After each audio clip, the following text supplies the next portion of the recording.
ప్రపంచవ్యాప్తంగా కోట్లాది మంది థైరాయిడ్తో ఇబ్బంది పడుతున్నారు.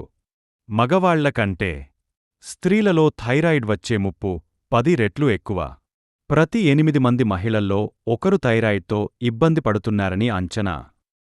థైరాయిడ్ హార్మోన్ సవ్యంగా విడుదలైనప్పుడే శరీరంలో ప్రతి కణం సరిగా పనిచేసి జీవక్రియ పనితీరు బాగుంటుంది. థైరాయిడ్ సమస్య 2 రకాలు ఉంటుంది. థైరాయిడ్ గ్రంథి పనితీరు విపరీతంగా పెరిగినప్పుడు హైపర్ థైరాయిడిజం అంటారు. దీనిలో థైరాయిడ్ హార్మోను ఎక్కువగా విడుదల అవుతుంది. థైరాయిడ్ గ్రంథి తక్కువగా పనిచేస్తున్నప్పుడు హైపోథైరాయిడిజం అంటారు.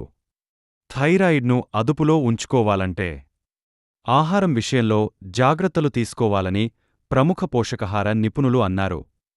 గుమ్మడి గింజలు, కరివేపాకు, సబ్జా గింజలు, తోటకూర గింజలు, పెసలు, పెరుగు, దానిమ్మ.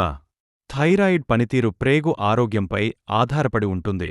పులియబెట్టిన ఆహార పదార్థాల్లో ప్రొబయోటిక్స్ ఎక్కువగా ఉంటాయి. పెరుగు, మజ్జిగ, ఇడ్లీ, దోసలో ప్రొబయోటిక్స్ అధికంగా ఉంటాయి.